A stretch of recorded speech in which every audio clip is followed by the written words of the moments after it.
अऊज़ु बिल्लाहि मिनश शैतानिर रजीम बिस्मिल्लाहिर रहमानिर रहीम।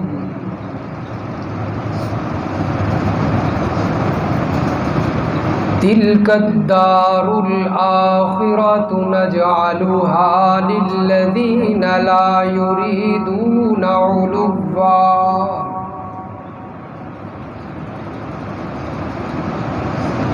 ये आखिरत का घर हमने बनाया है उनके लिए जो नहीं चाहते ज़मीन के अंदर बड़ा नहीं बनना चाहते, वला फसादा, और ना ही ज़मीन के अंदर फसाद करना चाहते हैं। वल आक़िबतु लिल्मुत्तक़ीन, और अच्छा अंजाम है मुत्तकी लोगों के लिए।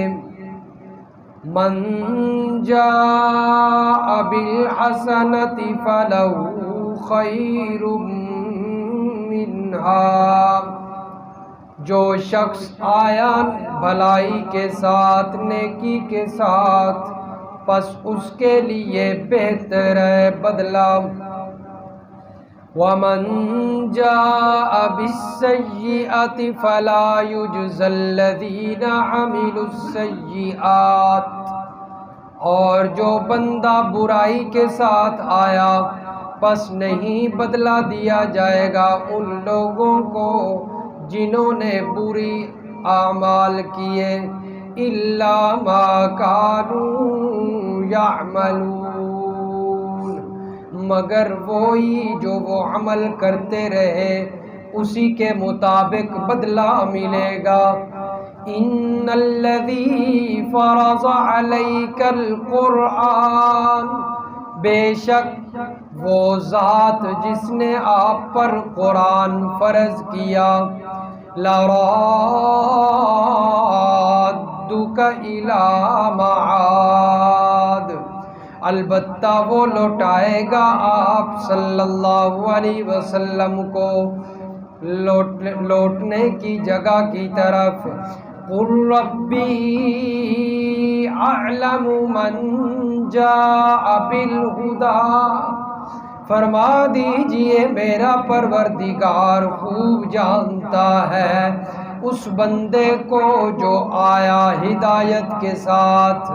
वमन हुवा फी ज़लालिम मुबीन, और उस बंदे को जो वाज़े गुमराही में है। सुबहान रब्बिका रब्बिल इज़्ज़ति अम्मा यसिफून, व सलामुन अलल मुरसलीन, वल्हम्दुलिल्लाहि रब्बिल आलमीन।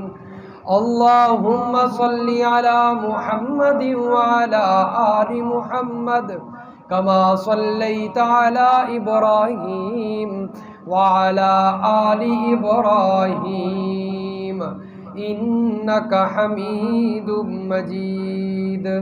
अल्लाहुम्मा बारिक अला मुहम्मदिन व अला आलि मुहम्मद कमा बारकता अला इब्राहीम व अला आलि इब्राहीम इन्नका हमीदुम मजीद।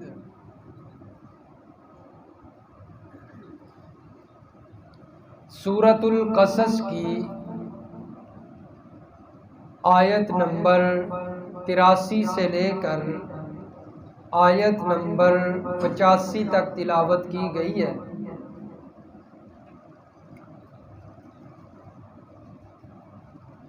गुज़श्ता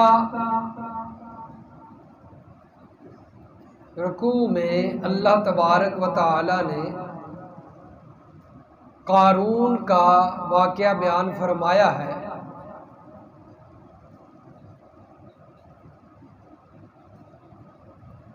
कि वो अपने माल और दौलत के तकब्बुर में आकर उसने इनकार किया और इतराने लगा, जिसकी वजह से अल्लाह तबारक व तआला ने नाफरमानी की वजह से उसे ज़मीन में अपने माल दौलत समेत धंसा दिया।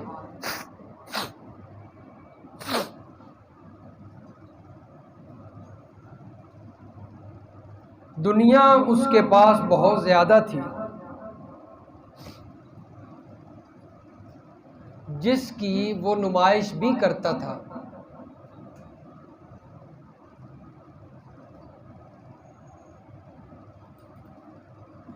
और जिसके पास दौलत ज़्यादा आ जाए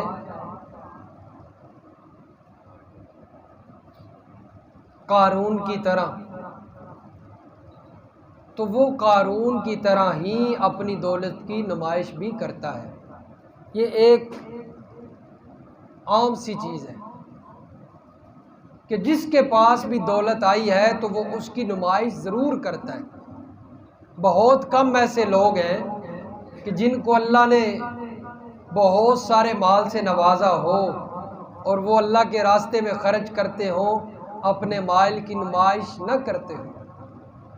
लेकिन कसीर तादाद ऐसे लोगों की है जो अपने माल की नुमाइश ज़रूर करते हैं, अपनी दौलत ज़रूर लोगों को दिखाते हैं, बताते हैं कि हमारे पास बड़ा माल है।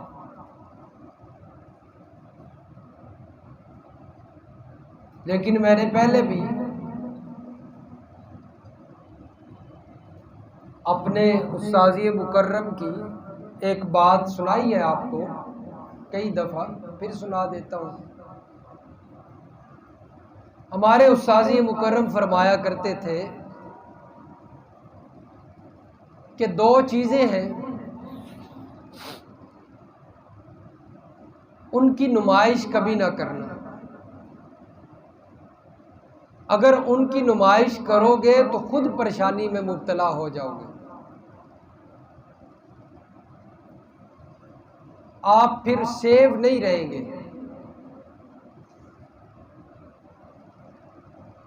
एक दौलत,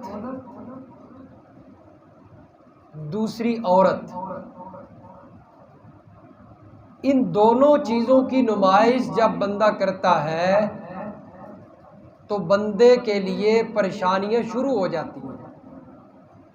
बाज़ लोगों का शौक़ होता है अपनी बीवी को, अपनी औरत को सजा के ज़ीनत और श्रृंगार करा के गाड़ी में अगली सीट पे बैठाते हैं, बरा ना करके, चेहरे पे पर्दा भी नहीं होता। फिर हर बंदे की नज़र भी होती है, भाई औरत का क्या काम है अगली सीट पर बैठना।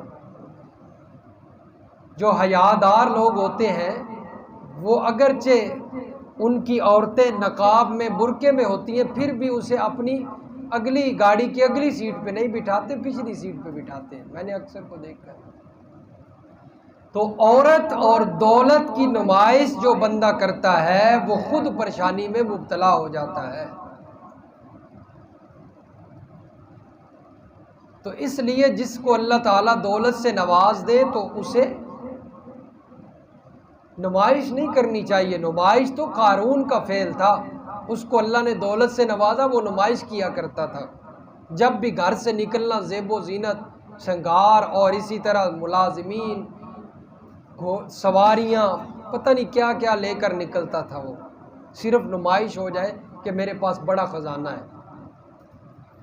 तो अल्लाह तबारक व तआला ने फरमाया कि उसने दौलत की वजह से तकब्बुर करना शुरू कर दिया और हमने उसे फिर गर्क कर दिया। हमें ये बात अच्छी नहीं लगती कि कोई तकब्बुर करे। फरमाया तिलकद्दारुल आखिरतु नजअलुहा लिल्लज़ीना ला युरीदूना उलुव्वन फिल अर्दी। कारून को देखकर कुछ लोगों ने उसी दौलत का मुतालबा किया और दिल के अंदर हसरत पैदा की कि काश हमारे पास भी इतनी दौलत आ जाए।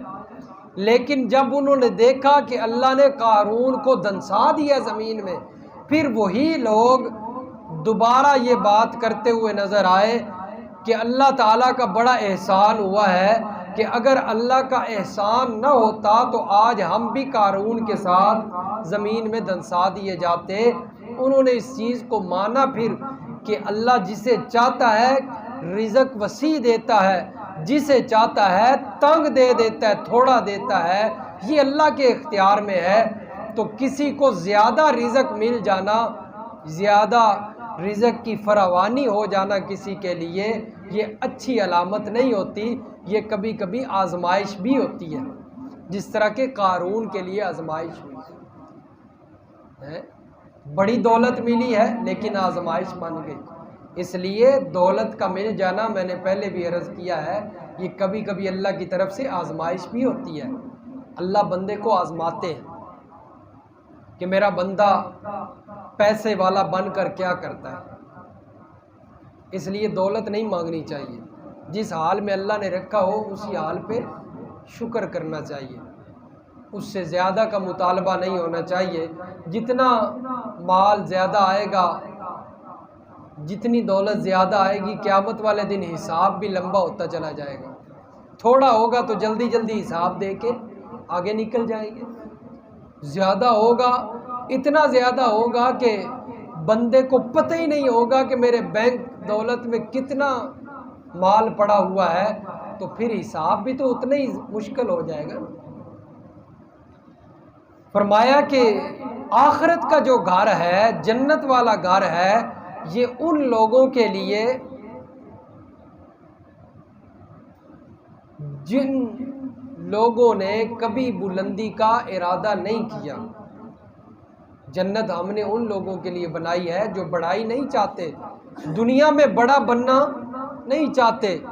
उनकी दुनिया में ये ख्वाहिश नहीं होती कि हम कोई MNA, MPA, चेयरमैन, वज़ीर आज़म बन जाए, उनकी ये ख्वाहिश नहीं होती। वो दुनिया नहीं चाहते, बड़ाई नहीं चाहते, और ना ही ज़मीन के अंदर वो फसाद करना चाहते हैं।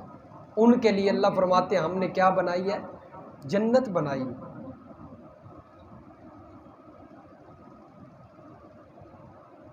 वल आक़िबतु लिल मुत्तक़ीन, और फरमाया कि आखिरत का घर वो मुत्तकी लोगों के लिए है, अच्छा अंजाम है उनका। जन्नत मुत्तकी लोगों के लिए है, परहेजगारों के लिए है, तकब्बुर वालों के लिए नहीं है। जो लोग तकब्बुर करते हैं उनके लिए जन्नत नहीं है। बल्कि नबी अलैहिस्सलातु वस्सलाम ने फरमाया है कि जिसके दिल में तकब्बुर हुआ, इसी हालत में वो मर गया, उसे अल्लाह ताला जन्नत में दाखिला नसीब नहीं फरमाएगा। फरमाया कि तकब्बुर इंसान को ऐसे खा जाता है जिस तरह आग लकड़ी को खा जाती है। शैतान को अल्लाह ने क्यों जो है वो जन्नत से निकाला, उसने तकब्बुर किया था। अबा वस्तकबरा व कान मिनल काफिरीन, कहने लगा कि आग का बना हुआ हूँ मैं, और ये आदम मट्टी का बना हुआ है, ये हकीर है, मैं आला हूँ। तकब्बुर किया। अल्लाह ने फरमाया कि तकब्बुर करता है, चल जन्नत से निकल जा। दुदकार दिया उसे सिर्फ तकब्बुर की वजह से। और फरमाया कि तकब्बुर ऐसी बीमारी है, जब ये इंसान के अंदर पैदा हो जाती है, इसका निकलना बड़ा मुश्किल हो जाता है। सुई के साथ, उलमा फरमाते हैं, एक मिसाल देते हुए, सुई के साथ पहाड़ को उठाकर एक जगह से दूसरी जगह रखा जा सकता है।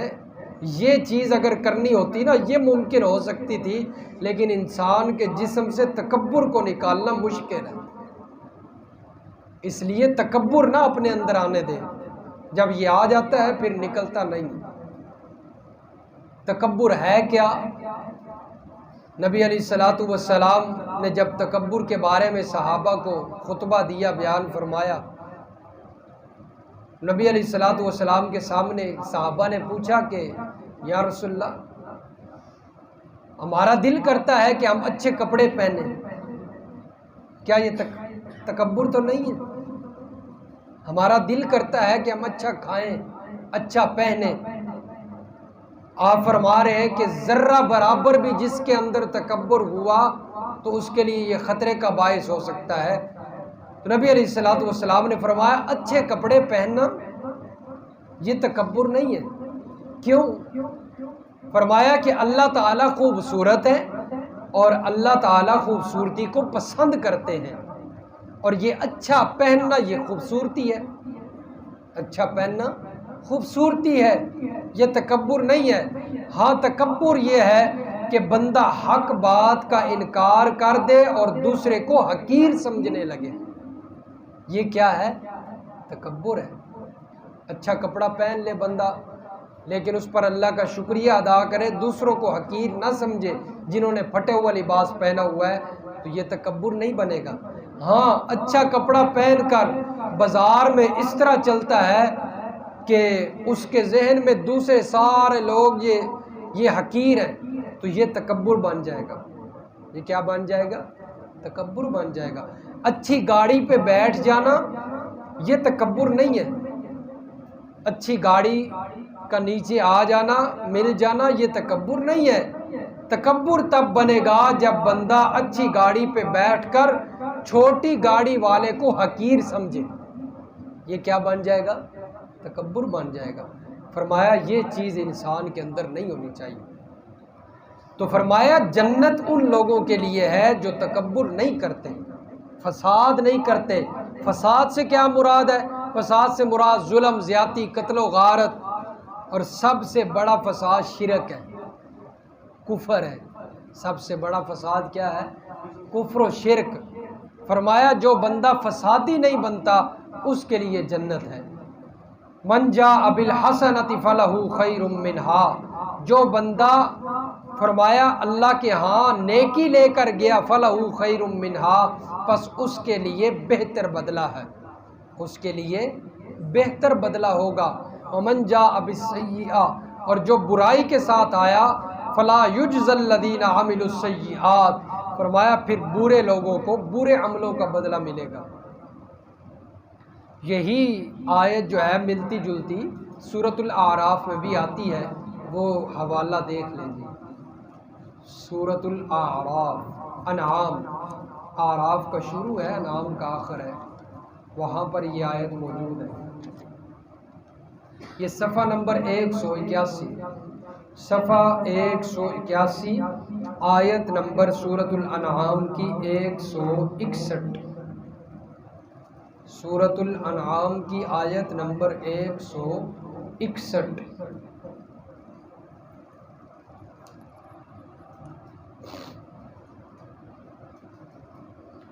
फरमाया मन जा बिल हसनति फलहु अशरु अमसालिहा। जो बंदा नेकी करेगा, नेकी के काम करेगा, बस उसके लिए उस काम के मिसल 10 हिस्से मिलेंगे। हैं? यानी उस नेकी का बदला 10 हिस्सों में उसे अता किया जाएगा। ये कम से कम है, ज़्यादा की कोई हद नहीं है, ज़्यादा की कोई हद नहीं है, ये कम से कम है। वमन जाअ बिस्सय्यिअति फला युज्ज़ा इल्ला मिस्लहा। और जो बंदा बुराई करता है उसका बदला उतना ही मिलता है जितना बुरा काम करेगा। जितना बुरा काम करेगा उसका बदला उतना ही होगा, लेकिन नेकी का काम करेगा तो उसका बदला बढ़ा दिया जाएगा। नबी अलैहिस्सलातु वस्सलाम ने फरमाया जो बंदा अल्लाह की रज़ा के लिए एक खजूर सदका करेगा, नेकी का काम किया है, अल्लाह तबारक व तआला इसकी नेकी को बढ़ा बढ़ा के, इसके अजर को बढ़ा बढ़ा के ओहद पहाड़ के बराबर कर देंगे। नेकी तो बढ़ती रहती है, बंदा कोई नेकी का काम करता है वो रुकता नहीं है, वो बढ़ता रहता है, बढ़ता रहता है, बढ़ता रहता है। इंसान को मरने के बाद भी उसका सवाब मिलता रहता है। ये अल्लाह की ख़ास रहमत है, अल्लाह की ख़ास रहमत है। फरमाया जब इंसान अल्लाह के रास्ते में कोई चीज़ खर्च करता है सिद्क़ के दिल से, अल्लाह तबारक व तआला उसे 700 गुना बढ़ा देते हैं। सूरतुल बकरा के अंदर मौजूद है। अल्लाह ने वहाँ पर सिट्टे की मिसाल दी है, ये गंदम का नहीं सिट्टा होता। फरमाया जिस तरह अल्लाह तबारक व तआला गंदम के एक दाने से 700 दाने निकालते हैं, इसी तरह इंसान की एक नेकी को बढ़ा बढ़ा कर अल्लाह 700 गुना बढ़ा देते हैं। ये कम से कम हद मुकर जो है वो बयान की गई है, बल्कि अल्लाह की रहमत तो इतनी वसी है, अल्लाह चाहे तो इसे और बढ़ाते चले जाए। जिस तरह के नबी अलैहिस्सलाम ने मिसाल देकर समझाया कि एक खजूर सदका करता है तो उसका सवाब अल्लाह बढ़ाते बढ़ाते ओद पहाड़ के बराबर है। लेकिन इसके मुकाबले में बुराई जो है वो बंदा जब करता है तो बुराई जितनी की है उसका बदला उतना ही है, उसकी सज़ा उतनी है। ये नहीं कि गुनाह किया तो वो गुनाह चलता रहता है, बढ़ता रहता है, ऐसा नहीं है जिस तरह नेकी बढ़ती रहती है, बल्कि वो वहीं पर रुक जाता है। इसी तरह सूरतुन नमल के अंदर भी अल्लाह तबारक व तआला ने यही आयत जो है वो वहाँ पर भी बयान फरमाई है। यही बात अल्लाह ने सूरतुन नमल में भी बयान फरमाई है। पारा नंबर 20, पारा नंबर 20 सूरत नमल सफ़ा नंबर 463 आयत नंबर 99।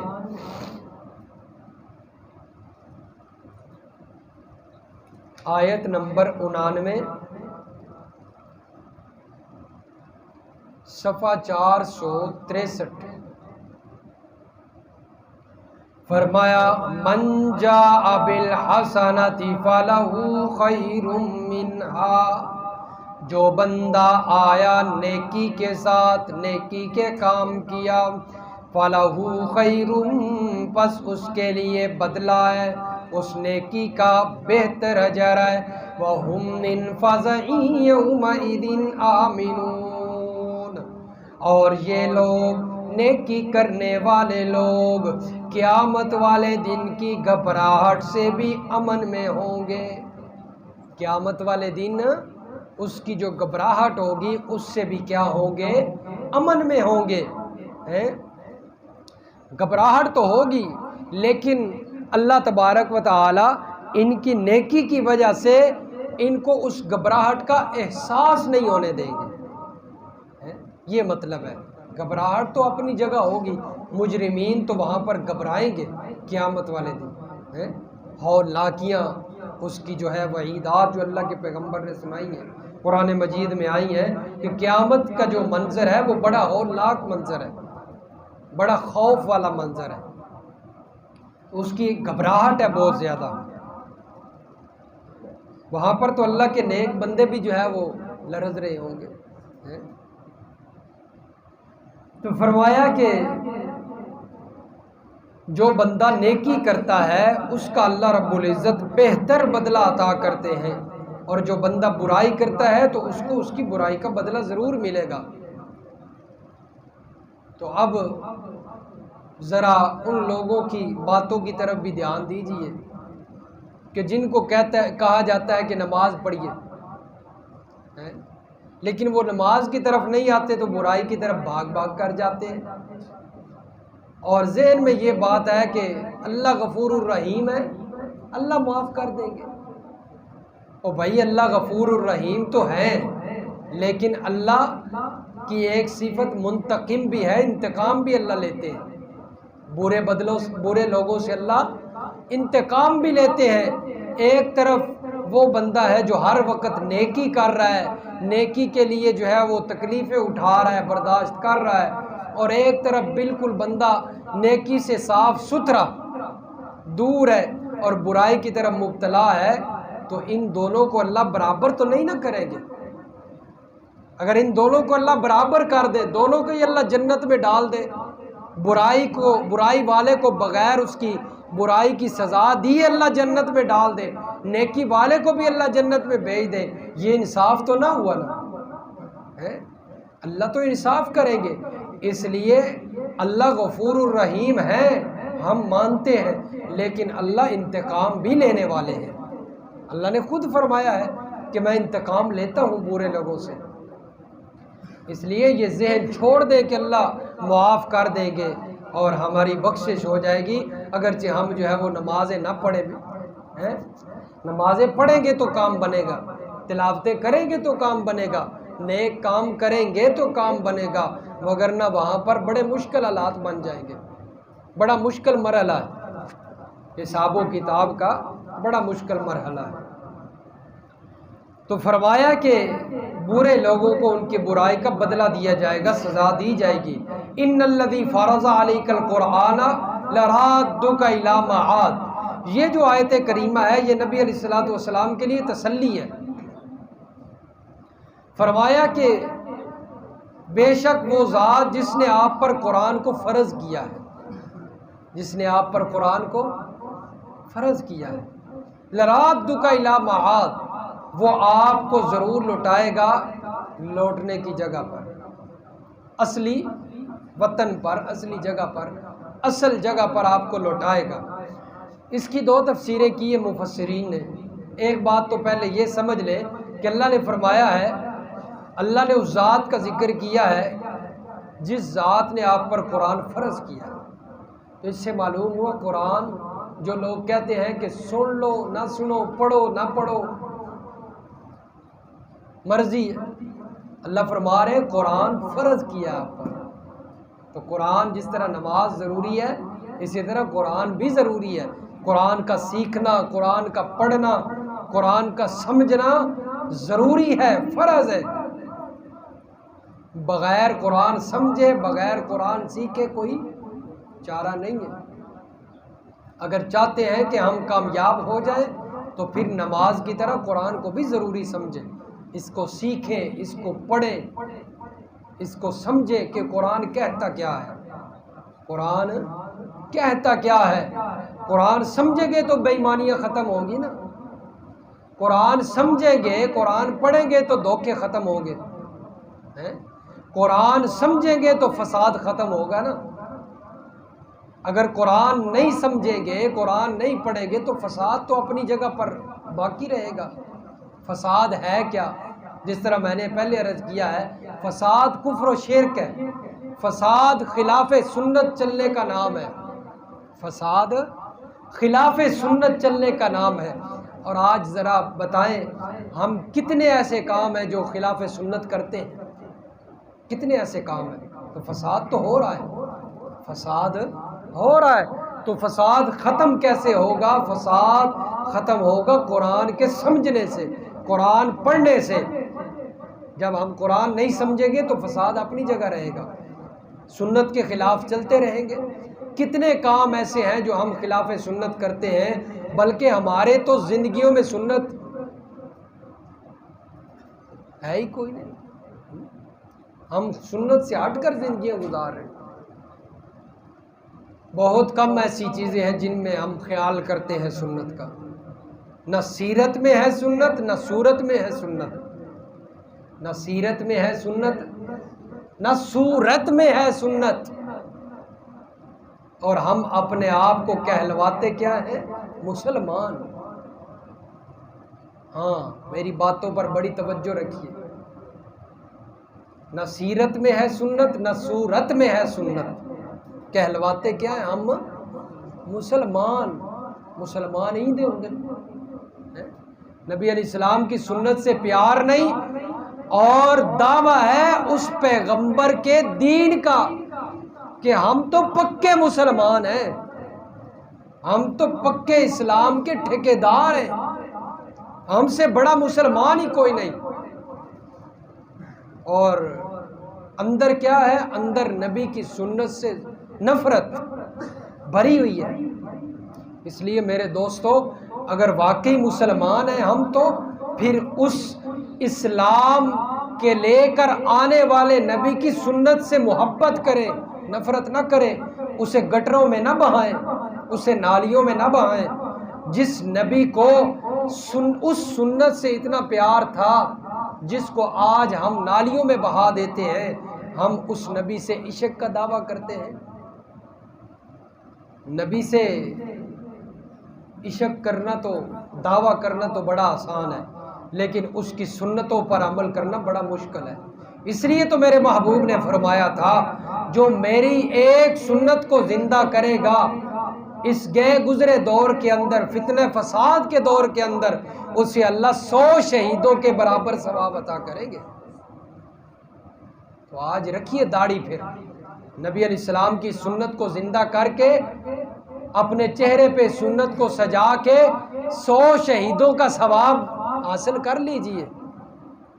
ये दौर आ गया वो कि जिसमें बहुत कम लोग नबी अलैहिस्सलातु वस्सलाम की सूरत अपनाने वाले नज़र आते हैं और ज़्यादा लोग नबी अलैहिस्सलातु वस्सलाम की सूरत को उजाड़ने वाले, मिटाने वाले नज़र आते हैं। इसलिए ये दौर है, इस दौर में जो इस सुन्नत पर अमल करेगा उसने वाकई 100 शहीदों के बराबर सवाब पा लिया है। मैं जानता हूँ कि मेरी बातें कई लोगों को अच्छी नहीं लगती, कड़वी लगती हैं, लेकिन मैं इस बात का जो है वो पाबंद हूँ कि मैं आप तक अल्लाह के पैगंबर का फरमान पहुँचाऊँ, हकीकत हक पहुँचाऊँ। अगर मैं नहीं पहुँचाऊँगा, क़यामत वाले दिन मेरा गिरबान होगा, आपके हाथ होंगे कि या अल्लाह इसने हम तक हक पहुँचाया ही कोई नहीं। इसलिए मेरा फ़र्ज़ बनता है, अगरचे कड़वी लगे, हक बात पहुँचाना। अल्लाह के नबियों ने हक बात पहुँचाई, लोगों को कड़वी लगती थी, कुफ़ार को कड़वी लगती थी, लेकिन पीछे नहीं हटे। उनकी जो है वो खातिर, उनको उनका लिहाज करते हुए अल्लाह के नबी खामोश नहीं रहे, बल्कि हक पहुँचा के रहे। इसलिए मेरे दोस्तों, कुरान समझेंगे तो कुछ अक्ल आएगी, अगर कुरान नहीं समझेंगे तो बिल्कुल साफ सुथरे दुनिया से चले जाएंगे। फरमाया कुरान फ़र्ज कर दिया गया आप पर। लोग तो कुरान को कुछ समझते ही कोई नहीं। जब कुरान को कुछ समझेंगे तो कुरान वाले की भी कदर होगी ना। जब कुरान वालों की कदर नहीं तो समझ ले कुरान की कदर नहीं। लेकिन कुरान फरमाया तुम पर फ़र्ज है। लराद्दुका इला माआद, मेरे पैगंबर, जिस ज़ात ने कुरान फ़र्ज किया है ना, वही ज़ात आपको दोबारा वापस लौटाएगी। अब वो दो तफसीरें कौन सी है मैं जल्दी अर्ज़ कर दूँ। एक तो ये है कि वापस लौटाएगी, यानी अल्लाह के नबी को हिजरत पर कुफ़ार ने मजबूर किया, हिजरत करनी पड़ी। जब अल्लाह के पैगंबर सल्लल्लाहु अलैहि वसल्लम हिजरत करके जा रहे थे, गारे सौर से निकले, जुहफा मकाम पर पहुँचे। वहाँ पर एक पहाड़ है, बुलंद पहाड़ है, उस पर चढ़कर अल्लाह के नबी मक्का को देखकर, बैतुल्लाह को देखकर हसरत करते हैं और कहते हैं कि अगर ये लोग मुझे हिजरत पर मजबूर ना करते तो मेरा दिल नहीं चाहता कि मैं बैतुल्लाह के पड़ोस को छोड़ दूँ, अल्लाह के घर के पड़ोस को छोड़ दूँ। मैं यहाँ इसका पड़ोसी बनकर रहना पसंद करता हूँ, लेकिन इन लोगों ने मुझे हिजरत पर मजबूर कर दिया है। वहीं पर अल्लाह ने ये आयात नाजिल की, फरमाया मेरे पैगंबर आप हसरत क्यों करते हैं, तसल्ली रखें, हम आपको दोबारा यहाँ पर लौटाएंगे। और यही हुआ कि 8 साल के बाद अल्लाह ने फतह मक्का हुआ और अल्लाह ने दोबारा जो है वो मक्का में मेरे पैगंबर को लौटाया। 10,000 कुदसी जमात, फरिश्तों की जमात, 10,000 की जमात के साथ मेरे पैगंबर की जो है वो शानदार एंट्री हुई मक्का के अंदर, अमन था। दूसरी तफसीर क़यामत मुराद है, यानी क़यामत के दिन अल्लाह तबारक व तआला आपको माआद से मुराद है क़यामत के दिन अल्लाह दुनिया से फिर जो है वो असल मकाम की तरफ लौटाएंगे और वहाँ पर भी अल्लाह आपको इज़्ज़तों से नवाजेंगे। असा अन यबअसका रब्बुका मकाम महमूदा, फरमाया आपको अल्लाह मकाम महमूद का दूल्हा बनाएंगे, इज़्ज़तें होंगी, सिफारिश करेंगे मेरे पैगंबर। बाकी अंबिया भी होंगे, लेकिन हमारे नबी को अल्लाह इज़्ज़तों से नवाजेंगे, एजाज़ अता करेंगे कि ये वहाँ पर अल्लाह के सामने सजदा रेज होकर मांगेंगे और अल्लाह तबारक व तआला फरमाएंगे मेरे पैगंबर सर उठाइए और मांगिए क्या मांगना चाहते हैं। तो अल्लाह के पैगंबर सिफारिश करेंगे, या अल्लाह ये कौम बड़ी परेशान है, अपने पसीने में डूबी हुई है, हिसाबो किताब शुरू कीजिए, ये शफाअत होगी, मेरे पैगंबर सिफारिश करेंगे, लेकिन अल्लाह की इजाज़त के साथ। डायरेक्ट सिफारिश नहीं करेंगे, बल्कि अल्लाह इजाज़त देंगे तो अल्लाह के पैगंबर सिफारिश करेंगे ना। इसलिए ज़बरदस्ती सिफारिश अल्लाह के सामने कोई नहीं कर सकता।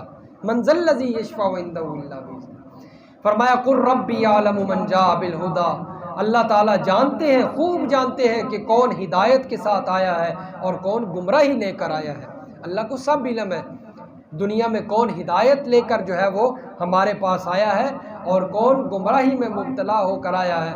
अल्लाह उसी के मुताबिक इंसान को अजर व सवाब और बदला अता करेंगे। अल्लाह समझ नसीब फरमाए, अमल की तौफीक अता फरमाए।